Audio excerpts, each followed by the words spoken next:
नमस्कार, आप देख रहे हैं इंडिया न्यूज और मैं हूं आपके साथ सचिन। साइबर ठगों से परेशान, अनजान कॉल से आप सावधान हो जाइए। लगातार दिन भर, कई बार रात को भी अनजान नंबरों से आपको कॉल्स आते हैं। इंडिया न्यूज आपको जागरूक करने के लिए खास शो लेकर के आया है, जिसमें हम आपको बताएंगे कि कैसे आपके मोबाइल फोन पर अनजान नंबर से कॉल आता है और आपका बैंक अकाउंट खाली हो जाता है। कैसे साइबर ठग आपको पार्सल में ड्रग्स और मनी लॉन्ड्रिंग का डर दिखाते हैं, आपके बैंक अकाउंट को निशाना बनाते हैं। हाल ही में साइबर ठगों ने करोड़ों रुपए की ठगी की और उनके खातों से पैसे निकाल लिए। लेकिन अब साइबर फ्रॉड का नया केस सामने आया है, जिसमें ठगों ने लोगों को डिजिटली अरेस्ट करना भी शुरू कर दिया है। आज हम बात करेंगे साइबर फ्रॉड के डिजिटल अरेस्ट के जंजाल की। अनजान नंबर से कॉल आया, साइबर ठगों ने निशाना बनाया। पार्सल में ड्रग्स और मनी लॉन्ड्रिंग का डर, ठगों की नजर आपके बैंक अकाउंट पर। करोड़ों रुपए की हुई ठगी, कई अकाउंट हुए खाली। डिजिटल अरेस्ट के कई सबूत, कहीं आपसे हो न जाए चूक। साइबर फ्रॉड का नया केस, ठगों ने किया डिजिटल अरेस्ट। वक्त के साथ साथ लोग जैसे जैसे इंटरनेट के जरिए डिजिटल हो रहे हैं, वैसे वैसे साइबर अपराधी भी लोगों को डिजिटली निशाना बना रहे हैं। साइबर अपराधी क्राइम के अलग अलग पैंतरे आजमाने लगे हैं। जी हाँ, कुछ ऐसा ही हुआ है नोएडा की बुजुर्ग महिला के साथ। साइबर अपराधियों ने डिजिटल अरेस्ट करके बुजुर्ग महिला से 1,30,00,000 रुपए ठग लिए। पार्सल में ड्रग्स होने का डर दिखाकर साइबर जालसाज ने नोएडा की बुजुर्ग महिला को 5 दिनों तक डिजिटल अरेस्ट रखा। इस दौरान साइबर अपराधियों ने कुल 9 बार में रकम ट्रांसफर कराई। कल हमारे साइबर थाने में एक एफआईआर नंबर 51/24 दर्ज किया गया है, जिसमें सुची अग्रवाल नामक महिला के द्वारा थाने को बताया गया कि दिनांक 13/6 को फेडेक्स कुरियर या अंधेरी ब्रांच के द्वारा उन्हें कॉल किया गया और ये कहा गया कि हमें एक पार्सल मिला है जिसमें कुछ आपत्तिजनक वस्तुएं हैं, पासपोर्ट है, कुछ कपड़े हैं, आईपैड है, एलसीडी है, आधार कार्ड है और उसमें उस आधार कार्ड से लिंक आपके कुछ मोबाइल नंबर भी मिले हैं और जिसपे कई बैंक अकाउंट खोले गए। उस बैंक अकाउंट में करोड़ों का ट्रांजैक्शन हुआ है और ये ऐसा लगता है कि आपके द्वारा मनी लॉन्ड्रिंग की जा रही है। इस बात का दबाव बनाते हुए उन्होंने ये कहा कि आप ऑनलाइन स्काइप कॉल पे आइए, आपको नारकोटिक्स विभाग के वरिष्ठ अधिकारी से मैं बात कराती हूँ।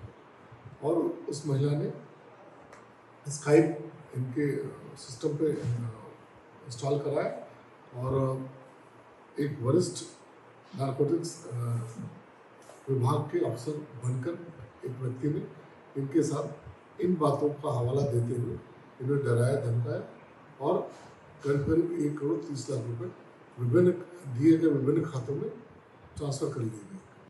पीड़ित बुजुर्ग शुचि अग्रवाल के मुताबिक 13 जून को जिस नंबर से उनके पास कॉल आई, उस नंबर की व्हाट्सएप डीपी में मुंबई पुलिस का लोगो लगा था। जब महिला को स्काइप कॉल पर जोड़ा गया तो उस वीडियो में जितने भी लोग दिख रहे थे, सभी ने पुलिस की वर्दी पहनी हुई थी। उनके पीछे दीवार पर मुंबई नारकोटिक्स विभाग का लोगो भी बना हुआ था। वीडियो में दिख रहे ठगों ने अपना पुलिस का फर्जी आई कार्ड भी महिला को दिखाया ताकि उसे विश्वास में लिया जा सके। जालसाजों ने कई नेताओं और माफियाओं के बारे में भी इस दौरान महिला को बताया, जो मनी लॉन्ड्रिंग के केस में जेल जा चुके हैं। हालांकि साइबर फ्रॉड और डिजिटली अरेस्ट का ये कोई पहला मामला नहीं है। इससे पहले भी नोएडा में डिजिटल अरेस्ट के 9 केस आ चुके हैं। पहला केस रेलवे के रिटायर्ड जेएम को 24 घंटे तक डिजिटल अरेस्ट करके रखा, जिनसे 52,50,000 रुपए की ठगी की गई। दूसरा केस बुजुर्ग महिला डॉक्टर को 7 घंटे तक डिजिटल अरेस्ट करके रखा, जिनसे 45 लाख रुपए ठगे गए। तीसरा केस रिटायर्ड मेजर जनरल को 47 मिनट तक डिजिटल अरेस्ट करके रखा, जिनसे 37,68,000 रुपए की ठगी हुई। चौथा केस नोएडा सेक्टर 39 में महिला आईटी इंजीनियर को 7 घंटे तक डिजिटल अरेस्ट रखा, उनसे 3,75,000 रुपए की ठगी की गई। पांचवा केस, नोएडा सेक्टर 34 में महिला इंजीनियर को 8 घंटे तक डिजिटल अरेस्ट किया गया, उनसे 11 लाख रुपए ठगे गए। छठा केस, 25 मई को युवक से साइबर फ्रॉड किया गया। इस दौरान 25 घंटे तक इस शख्स को डिजिटल अरेस्ट करके रखा गया और 35 लाख रुपए की ठगी की गई। सातवां केस, 10 जून को इंजीनियर से फ्रॉड किया गया और 3 घंटे तक डिजिटल अरेस्ट करके रखा गया। इस दौरान इंजीनियर से 9,95,000 रुपए की ठगी की गई। आठवां केस, 12 जून को इंजीनियर से धोखाधड़ी की गई, जिसमें उनको 48 घंटे तक डिजिटल अरेस्ट करके रखा गया और 20 लाख रुपए ठग लिए गए। नौवां केस, 19 जून को बिजनेसमैन से साइबर फ्रॉड किया गया, उनको कुछ घंटे तक डिजिटल अरेस्ट करके रखा और 5 लाख रुपए की ठगी की गई। फिलहाल बुजुर्ग महिला की शिकायत पर साइबर क्राइम थाने में केस दर्ज कर मामले की जांच शुरू कर दी गई है। जिन खातों में ठगी की रकम ट्रांसफर हुई है, पुलिस उन खातों की जानकारी जुटा रही है। पुलिस का दावा है कि जिन खातों में ठगी की रकम ट्रांसफर हुई है, उनके बारे में कई अहम जानकारियां हासिल हुई हैं। जल्द ही जालसाजों को दबोच लिया जाएगा।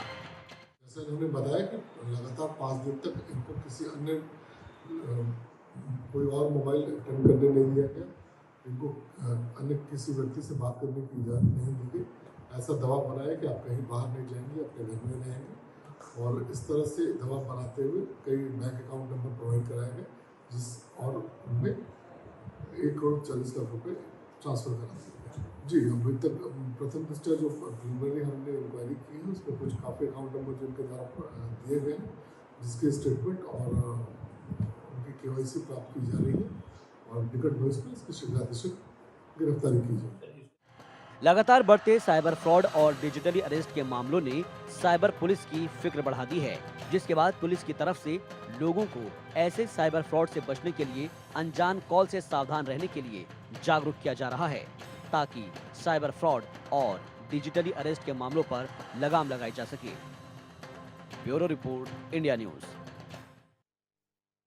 नोएडा NCR में डिजिटल अरेस्ट के मामले लगातार बढ़ते नजर आ रहे हैं। आपको बता दें कि पिछले कुछ महीनों में डिजिटल अरेस्ट के तकरीबन 1 दर्जन से अधिक मामले सामने आए हैं। यहीं अभी फिलहाल में एक महिला डॉक्टर से 1,30,00,000 की डिजिटल जालसाजों ने ठगी की है। आपको बता दें कि 5 दिनों तक लगातार उसको डिजिटल अरेस्ट करके रखा और ये कहा कि आपके नाम का जो पार्सल है मुंबई एयरपोर्ट पे पकड़ा गया है और उसमें तकरीबन 5 किलो अवैध कपड़ा है, फर्जी पासपोर्ट है और कई ऐसी सामग्री है जो कि इलीगल है। ये कह के उनसे कहा, महिला से, जो कि नोएडा की डॉक्टर महिला है, उससे कहा कि अब आपको हम पूछताछ के लिए स्काइप पे बुलाएंगे, वहाँ पे आपकी जवाबदेही होगी। महिला डर जाती है, स्काइप के ज़रिए उन जालसाजों के सामने जुड़ जाती है और जालसाज इतने शातिर होते हैं, इतने हाईटेक होते हैं कि अपने पीछे पूरे बैकग्राउंड में दिखाते किस तरीके से एक अधिकारी जो कि पूरी वर्दी पहनता है और ये कहता है कि आपका जो पार्सल है, आपके आधार कार्ड से तकरीबन 6 बैंक खाते चल रहे हैं और उस पार्सल में अवैध सामान मिला है, आपको हमारे सारे सवालों को जवाब देना होगा। महिला डॉक्टर को समझती है, उससे पहले वो स्काइप कॉल पर जुड़ जाती है और उसको लगता है कि सच में मेरे आधार कार्ड का उपयोग हुआ है। तकरीबन 5 दिनों तक स्काइप पर लगातार बनी रहती है, यानी कि सोते वक्त भी जो स्काइप की वीडियो होती है वो बंद नहीं करती और ऐसे करके तकरीबन उस महिला के खाते से 1,30,00,000 रुपये पिछले 5 दिनों में ट्रांसफ़र करा लेते हैं। महिला को जब लगता है कि कहीं ना कहीं मेरे साथ फ्रॉड हुआ है तो नोएडा के सेक्टर 36 जो ये साइबर थाना है वहाँ वो मुकदमा दर्ज कराती है। ACP विवेक रंजन का साफ तौर पे कहना है कि देखिए सेक्टर 49 में जो डॉक्टर महिला है वो रहती है और उन पे एक अनजान नंबर से 13 तारीख को कॉल आई थी, यानी कि 13 जून को कॉल आई थी। उन पर कहा गया कि आपके पार्सल में ड्रग्स है, तमाम पासपोर्ट है जो कि पूरी तरीके से इलीगल है, आपको स्काइप के जरिए जुड़ना पड़ेगा। स्काइप पे जो दूसरा जालसाज होता है वो अपने आप को मुंबई क्राइम ब्रांच का हेड बताता है, ED का हेड बताता है, तो कहीं ना कहीं महिला उस चुंगल में फंस जाती है। ऐसे ना जाने नोएडा NCR में कितने मामले आ चुके हैं जिसमें लाखों करोड़ों रुपए जो जालसाज है बैंक के खातों से ठग लेते हैं। जब तक पीड़ित को ये पता चलता है कि मेरे साथ फ्रॉड हुआ है तब तक वो अपना फ़ोन नंबर स्विच ऑफ कर लेते हैं। इंडिया न्यूज़ आपसे यही अपील करेगा कि अगर आप पे कोई अनजान नंबर से कॉल आता है और ये कहता है कि आपके नाम से फर्जी पासपोर्ट या फर्जी पार्सल कहीं मिला है तो तुरंत अपने नज़दीकी थाने में जाकर शिकायत दर्ज कराएं, नहीं तो आपके साथ भी ऐसा फ्रॉड हो सकता है। इंडिया न्यूज़ से महेंद्र माही, नोएडा। अंदाज़ा लगाइए कितना डेंजरस है। मतलब आप घर पे हैं और कोई आपको ये थ्रेट दे रहा है कि आप अरेस्ट हो सकते हैं या आप अरेस्ट हो चुके हैं, और वो भी कैसे अरेस्ट, आप किसी को बता नहीं सकते हैं, लेकिन आप अरेस्ट हैं। कैसे अरेस्ट हैं? डिजिटली अरेस्ट हैं। स्काइप का लिंक आता है, दिन हो रात हो हर वक्त आपको जो है ये बताया जाता है कि अपराध हो चुका है। अब किसी शख्स को गिरफ्तार करना जिसकी शारीरिक मौजूदगी ना हो, डिजिटल अरेस्ट एक तरीके का फ्रॉड है। साइबर ठग ऐसा ही करते हैं, ऐसा ही कर रहे हैं। डिजिटल अरेस्ट ब्लैकमेलिंग करने का नया तरीका है। किसी शख्स को ऐसे गिरफ्तार करना जिसकी शारीरिक मौजूदगी ना हो, उसी को कहते हैं डिजिटल अरेस्ट। डिजिटल अरेस्ट एक तरीके का फ्रॉड है जो साइबर ठग करते हैं, जो अननोन नंबरों से कॉल करते हैं। डिजिटल अरेस्ट ब्लैकमेलिंग करने का नया तरीका है। वो कहेंगे कि आपके नाम का कोई पार्सल है, ड्रग है, कुछ है, जो कि नोएडा में हमने देखा मामला सामने आया। अपराधी वीडियो कॉल पर लोगों को बंधक बना लेते हैं, स्काइप पे खुद को कमिश्नर और पुलिस अधिकारी बताते हैं, हाउस अरेस्ट करके हर वक्त उन पर नज़र रखते हैं। ऐसा मेंटली टॉर्चर होता है डिजिटल अरेस्ट। वीडियो कॉल करके अपराधी खुद को सरकारी अफसर तक बता देते हैं। यानी आप खुद देखिए कितना ज़्यादा डरावना है ये। और असल में पुलिस से इसका कोई लेना देना ही नहीं। अपराधी अपराध कर रहा है और जो निर्दोष है वो फंसा जा रहा है। आधार कार्ड, पैन कार्ड सबका गैर कानूनी इस्तेमाल करते हैं। साइबर अपराधी से डरकर पीड़ित ठगों की बातों में आ जाते हैं, तो अपनी इन्फॉर्मेशन जो है वो शेयर कर लेते हैं। तो सबसे पहले करना क्या है? ये करना है कि किसी भी ऐसा कोई कॉल आए तो किसी शख्स को आप अपनी इन्फॉर्मेशन शेयर ना करें। और सेक्टर 49 में जो मामला सामने आया वो तो अपने आप में बहुत ही ज़्यादा, वो डॉक्टर के साथ सामने आया। सीधा चलते हैं, महेंद्र माई हमारे साथ मौजूद हैं। महेंद्र, ये क्या पूरा मामला सामने आया? मतलब डिजिटल अरेस्ट। बिल्कुल बड़ा सुनने में अजीब लगता है डिजिटल अरेस्ट। हमेशा हमने ये सुना होता है कि पुलिस जो है चोर को अरेस्ट करती है, किसी को हिरासत में लेती है पूछताछ के लिए, मगर ये एक नया वर्ड एक तरीके से साइबर क्राइम की दुनिया में आया है, डिजिटल अरेस्ट। और ज्यादातर इसके जो शिकार हो रहे हैं पढ़े लिखे लोग हो रहे हैं, यानी कि जो ITI करते हैं या जो MBA करते हैं या जो पढ़े लिखे बड़े बड़े कंपनियों में काम करते हैं, उन लोगों को ये अपना शिकार बना रहे हैं। अभी देखा हमने किस तरीके से नोएडा की रहने वाली डॉक्टर, उससे 5 दिन में 1,30,00,000 रुपए की ठगी की गई। इससे पहले भी एक ITI में कंपनी में युवक काम करता था, उससे भी तकरीबन 40 लाख की ठगी की गई थी। यानी कि ये जो डिजिटल अरेस्ट वाला मामला है लगातार बढ़ता ही जा रहा है। तरीका सेम होता है कि सबसे पहले आपके पास अनजान नंबर से फोन आएगा, वो ये कहेगा देखिए कि आपके जो नंबर है इस पे एक पार्सल आया है जिसको हमने अभी रिसीव किया, और इसमें आधार कार्ड पड़ा है, पैन कार्ड पड़ा है, कहीं ऐसे फर्जी चीज पड़ी है जो कि पूरी तरीके से इलीगल है। और ये मुंबई एयरपोर्ट या इंदिरा गांधी एयरपोर्ट, तमाम ऐसे एयरपोर्ट का नाम लेंगे और ये कहेंगे कि आप आपसे हम पूछताछ करेंगे। अगर आप पूछताछ नहीं कराना चाहते आप फिर आप मुंबई आपको आना पड़ेगा। तो कोई ये सोचा जाता है कि मुंबई ना जाने से अच्छा हम वीडियो कॉल पे सारी जानकारी दे दे। ऐसा ही नोएडा के सेक्टर 49 में रहने वाली डॉक्टर महिला के साथ हुआ। उस पे 13 जून को एक अनजान नंबर से कॉल आता है और ये कहा जाता है कि मैम आपने जो पार्सल यूज किया था, भिजवाया था, उस पे आधार कार्ड है, पैन कार्ड है, ड्रग्स है, तमाम ऐसी चीजें सबसे बड़ी बात ये होती है कि तमाम जो पेंशन धारक होते हैं, तमाम लोग जो रिटायर्ड होते हैं, उनके पास एक ही तरीके का फंड होता है, वो उसको भी शेयर करने के लिए कहते हैं। हम बात करेंगे, लेकिन कुछ हम बता देते हैं कि इससे बच कैसे सकते हैं, कि साइबर फ्रॉड से, डिजिटल अरेस्ट से कैसे बच सकते हैं। अलर्ट क्या क्या हो सकते हैं? एक तो ये कि अनजान नंबर से कॉल आता है। हम यहाँ पर दिखाते हैं कि अनजान नंबर से कॉल आता है। अनजान नंबर से जब कॉल आएगा तो वो कॉल ना उठाएं, वो कॉल बिल्कुल भी ना उठाएं। अगर आपको लग रहा है कि आपका नाम नहीं है मैसेज पर, तो वो कॉल ना उठाएं। अनजान नंबरों पर आने वाली कॉल और मैसेज पर भरोसा ना करें, ये बिल्कुल फ्रॉड हो सकता है। अगर आपको कोई मैसेज कर रहा है, वेरीफाई करें। कॉलर के किसी भी दावे की पुष्टि के लिए जो संबंधित विभाग है उसके अफसरों से ही बात करें। पर्सनल जानकारी अगर मांगी जा रही है, यानी कि बैंक डिटेल, आधार नंबर, या कोई और पर्सनल डाटा बिल्कुल भी शेयर ना करें। और सबसे बड़ी बात, दबाव में ना आए, घबराएं मत। कॉलर धमकी भी दे, परेशान मत हो। ठग डर का ही फायदा उठाते हैं। पुलिस को सूचना दे, इसका रिड्रेसल है। अगर किसी ठग के जाल में फंस जाएं तो फौरन पुलिस और साइबर क्राइम थाने में कांटेक्ट करें, ये सबसे जरूरी है। महेंद्र, इसमें क्या हुआ अभी तक?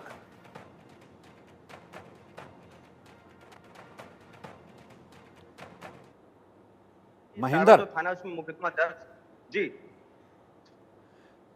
इसमें क्या? मेरी आवाज मिल रही है आपको? जी, इसमें कुछ कोई आया है पकड़ में, क्या हुआ है? देखिए सचिन, ऐसे मामलों में जो तफ्तीश होती है काफी लंबी चली जाती है, क्योंकि जालसाज जो होते हैं, यानी कि जो साइबर क्राइम होते हैं, वो जो सिम कार्ड होता है वो दूसरे के नंबर पे इस्तेमाल करते हैं। जो उनके तमाम जो आईडी प्रूफ होते हैं वो पूरी तरीके से फर्जी होते हैं। यानी कि मैं हूं, मेरा आधार कार्ड का वो इस्तेमाल करते हैं, उसके ऊपर वो सिम कार्ड लेते हैं, तमाम टेक्नोलॉजी का इस्तेमाल करते हैं। वीएनएस एक नेटवर्क होता है, यानी कि इंटरनेट कॉलिंग होती है, उसके जरिए वो तमाम लोगों से संपर्क साधते हैं और कहीं ना कहीं उनका लोकेशन ट्रेस करने में, उनकी छानबीन करने में नोएडा पुलिस को बहुत ज्यादा कठिनाई आती है। और सबसे बड़ी बात यह है कि ऐसे मामलों में कोई गंभीर धाराएं नहीं है, तो सारी की सारी अवेलेबल होती है, तो इसके कारण जो ऐसे जालसाज होते हैं उनकी हिम्मत और बढ़ जाती है।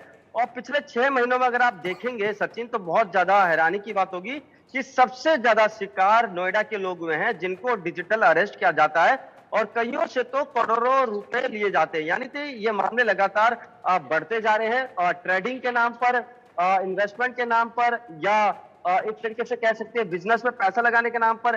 पहले आप पे अनजान नंबर से कॉल आएगा, आपको तमाम चीजें बताई जाएगी। जैसे सबसे पहले डिजिटल अरेस्ट की बात करें तो यहाँ महिला डॉक्टर पे फोन आया। महिला डॉक्टर सोचती रह गई कि मैंने क्या कोई पार्सल भेजा, क्योंकि आपको सबसे पहले सोचना चाहिए कि अगर कोई मेरे पे फोन कर रहा है और ये बोल रहा है कि आपका पार्सल ये पकड़ा गया, तो आपको सोचना चाहिए कि मैंने क्या सच में कोई पार्सल भेजा पिछले 6 महीने में, पिछले 1 साल में? क्या मुंबई जो एड्रेस बता रहा हूं वहां मेरा कोई पार्सल गया भी है, या ये ऐसी फर्जी कॉल है? तो यहाँ लोग चूक कर जाते हैं, उनकी बातों में आ जाते हैं, डर जाते जी। हैं। तो कहीं ना कहीं आपको डरना नहीं है, मेंटली आपको नहीं, बिल्कुल ठीक है। अपने आप अगर को आपसे कोई और डिटेल चाहिए होगी, आप भी जो है कोई और डिटेल दे सकते हैं, क्योंकि बहुत अहम केस था। आप खुद इसको देख रहे हैं और जाहिर सी बात है इसमें हम कैसे जो है इसमें तय तक पहुंच सकते हैं। अमित दुबे हमारे साथ है, एलन राव साहब हैं। अमित दुबे, लगातार ये केस बढ़ रहे हैं, मतलब डिजिटली अरेस्ट हो रहे हैं लोग, और रात को स्काइप कॉल्स आ रही हैं इंटरनेट कॉलिंग से, जो कि नंबर ही नहीं है, वो शख्स ही नहीं है, पता नहीं कौन अनजान शख्स, उसके बाद अपराधी खत्म।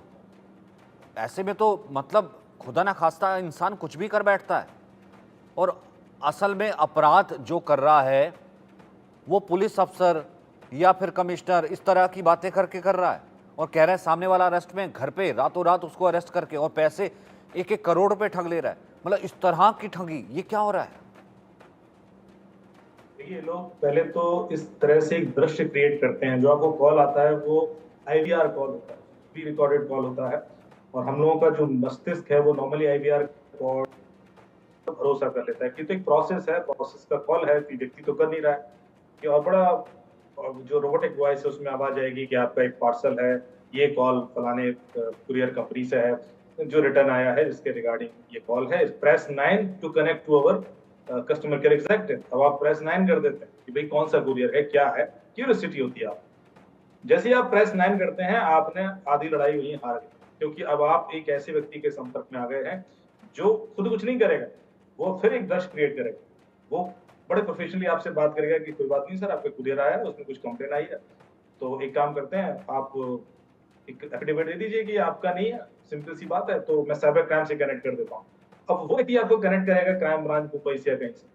तो इतने सारे लोग इन्वॉल्व हो जाते हैं, फिर जब क्राइम ब्रांच से कनेक्ट करते हैं तो उनकी नई कहानी शुरू हो जाती है। तो आपको ऐसा लगता ही नहीं कि कोई एक व्यक्ति मैनिपुलेट कर रहा है, बिकॉज इसमें बहुत सारे लोग इन्वॉल्व है, बहुत सारा सिस्टम इन्वॉल्व है, बहुत सारे तरीकों से आपको बोला जा रहा है। फिर वो साइबर क्राइम वाला सीबीआई की कहानी सुनाना शुरू कर देगा, और उसके बाद वो वीडियो स्टेटमेंट पर ले आएगा आपको, कि स्टेटमेंट पर आप 24 घंटे 48 घंटे के लिए डिजिटली अरेस्ट हो जाएंगे। आपसे कहा जाएगा कि आप कैमरा बंद भी नहीं कर सकते, वरना आपको तुरंत अरेस्ट कर लिया जाएगा, या आप कहीं जा रहे हैं तो परमिशन लेके जाइए, वॉशरूम जा रहे हैं, मतलब इस हद तक आप कंट्रोल में आ चुके हो। और कहानी एक छोटे से कॉल से शुरू होती है जो आईवीआर कॉल है, लेकिन जिस तरीके से ट्रैप करते हैं ये इतना सिस्टमेटिक है। मैं आपको बताऊं कि ऐसे और भी आईवीआर कॉल आ रहा है, तो कुरियर कंपनी के नाम पे भी आ रहा है, आपके सिम ब्लॉक हो जाएगा, इसका भी आईवीआर कॉल आता है। अलग अलग तरीके से आईवीआर कॉल आ रहे हैं। तो खास बात यह है कि ये कोई व्यक्ति की आवाज नहीं होती है, जो स्टार्टिंग होती है वो एक आईवीआर कॉल से, और जिस वजह से इस पर तुरंत आपको झटका लगता है और आप तुरंत लाइन दबा देते हो कि ये क्या हो रहा है, ये क्या चीज है, और वहीं से फिर आप ट्रैप होना शुरू हो जाते हैं। आपने जो सारे टोन्स बताए कि क्या क्या ना करें, बिल्कुल सही है, पर सवाल ये है कि यदि आपको भी एक ऐसा कॉल आएगा तो 2 पल के लिए आप भी झटका खाते हैं, पता तो कर लें कि है क्या, कहीं कहीं सच हुआ तो कुछ गड़बड़ ना हो। और यही चीज जो है क्रिमिनल के फेवर में, और उसके बाद एक बार जो आप डरे, उसके बाद वो डर कैसे बढ़ाना है उसका उनको आर्ट पता है। तो जिस तरीके से बात करते हैं बहुत प्रोफेशनल होती है। डेफिनेटली ये लोग ट्रेंड लोग, ये लोग ऐसे लोग नहीं है जो अचानक से मॉडस ऑपरेंडी क्रिएट करके नहीं, क्राइम कर लेकिन रहे हैं। इनका इनको इनका वेल हौसला ट्रेनिंग दी गई। इसलिए बुलंद होता है क्योंकि ये तो एक नकली सिम और इंटरनेट कॉलिंग और जिसे कहते हैं ब्लैक नेट और तमाम तरीकों का चीज़ यूज़ कर लेते हैं, क्योंकि इनको इनके हौसले इसलिए बुलंद होते हैं।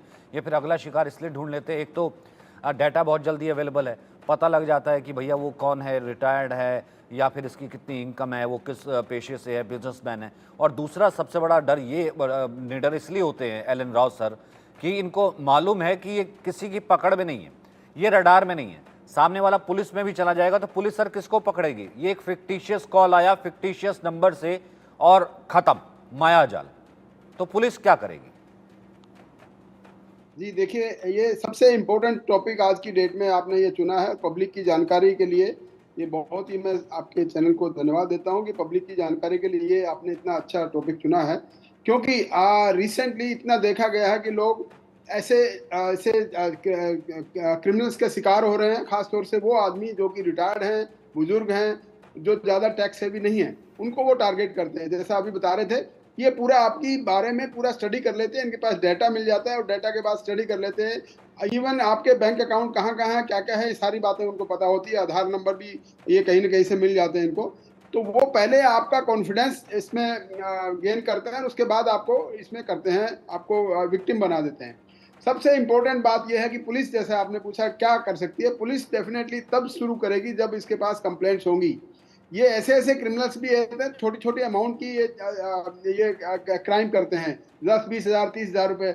इतने अमाउंट के लिए कि कोई विक्टिम भी अगर हो जाता है तो वो जनरली पुलिस स्टेशन जाने से कतराते हैं, पुलिस स्टेशन में जाते नहीं, रिपोर्ट नहीं करते हैं। और ये इनका एक प्लस पॉइंट हो जाता है कि ठीक है, ऐसे छोटे छोटे करिए ताकि आपकी रिपोर्ट भी ना हो। नंबर 1, ये रिपोर्ट करवाने की एक इनकी ना करवाने की एक मॉडस ऑपरेंडी है। नंबर 2, अगर बड़े क्राइम में या कोई आदमी पुलिस में रिपोर्ट कर भी देता है तो जैसा आपने कहा कि ये इनके नंबर्स भी गलत होते हैं, फेक नंबर, फेक आईडी पे इन्होंने मोबाइल नंबर लिए होते हैं, वाइप होते हैं, डार्कनेट से करते हैं, या दूसरे और भी कई प्रकार से जो होते हैं नंबर्स हैं जो कि डिटेक्ट करना उनको मुश्किल होता है। या ऐसे बहुत से प्रीपेड नंबर्स होते हैं जो किसी और के नाम से लिए जाते हैं और उनको पैसा देके कहते हैं आपका नंबर अब खत्म हो गया है। या ऐसे भी अकाउंट्स लिए जाते हैं जो कि फिक्टिशियस अकाउंट्स, फेक अकाउंट्स खोलकर उन अकाउंट्स में पैसे जमा कराते हैं। तो ये कई प्रकार की मॉडस ऑपरेंडी इनकी होती है।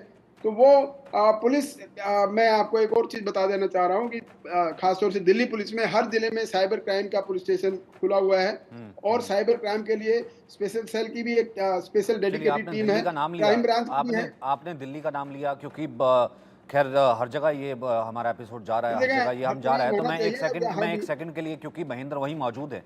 महेंद्र, साइबर क्राइम रिपोर्ट करने के लिए नोएडा का क्या स्टेटस है? बिल्कुल, देखिए, अगर आप नोएडा पूरे जनपद में कहीं रहते हैं, मैं जनपद गौतम बुद्ध नगर की बात करूंगा, तो हर थाने में अलग अलग एक साइबर क्राइम हेल्प डेस्क बना रखा है। अगर जो आपके साथ धोखाधड़ी होती है 4 लाख 5 लाख से अधिक, तो आप जो साइबर थाना सेक्टर 36 है वहां आप जाके इसकी शिकायत तुरंत करा सकते हैं। और सबसे बड़ी बात देखिए कि कोई भी अधिकारी, चाहे वो मुंबई पुलिस का क्यों ना हो, दिल्ली पुलिस का कमिश्नर क्यों ना हो, वो पैसों की डिमांड नहीं करेगा। अधिकतर लोग इसमें ध्यान नहीं देते कि कोई भी सरकारी कर्मचारी कभी भी आपसे पैसे की डिमांड नहीं करेगा, पैसे की जानकारी नहीं लेगा। इसमें पीड़ित ये गलती कर बैठता है कि सामने वाला जो जालसाज होता है वो पैसों की डिमांड करता है कि आपके खाते में जो पैसे हैं उसको पूरा हमारे खाते में ट्रांसफर करिए ताकि हम सही से जांच कर सके। और यहीं वो सबसे बड़ी गलती कर बैठता है, अपने जो पूरी जिंदगी की जमा पूंजी होती है उस जालसाज के खाते में डाल देता है और डालते ही जो जालसाज होते हैं वो कहीं ना कहीं वो बड़े हाईटेक होते हैं, तुरंत विड्रॉल कर लेते हैं, वो बैंक खाते अपना कहीं ना कहीं ट्रांसफर करा लेते हैं, क्योंकि जब तक पुलिस इंक्वायरी करती है उनका बैंक खाता फ्रीज करती है, जब तक वो पूरे पैसे विड्रॉल हो जाते हैं। जाहिर सी बात है, सबसे ज्यादा ध्यान में बहुत से लोग ऐसे हैं जो शायद इस टॉपिक को उन्होंने शायद आज पहली बार सुना होगा। इस कारण से जो है हमने सोचा कि आज इस चीज़ को लाना बहुत ज़रूरी है। एंड महेंद्र भाई बहुत बहुत शुक्रिया, आपने इसको रिपोर्ट किया, आपने इसको बताया, वरना ऐसे मामले आते हैं हम सोचते हैं कि ये कोई बड़ा मामला नहीं है, लेकिन ये मामले रिपोर्ट होने चाहिए। देखिए डिजिटली अरेस्ट किसी व्यक्ति को कर लिया और कैसे ये मामले बढ़ते चले जा रहे हैं। अमित जी ने बताया कि क्या कुछ हो सकता है और साथ ही जानकारी एल एन राव ने दी। बहुत बहुत शुक्रिया आप सभी का मेरे साथ जुड़ने के लिए, बहुत बहुत शुक्रिया।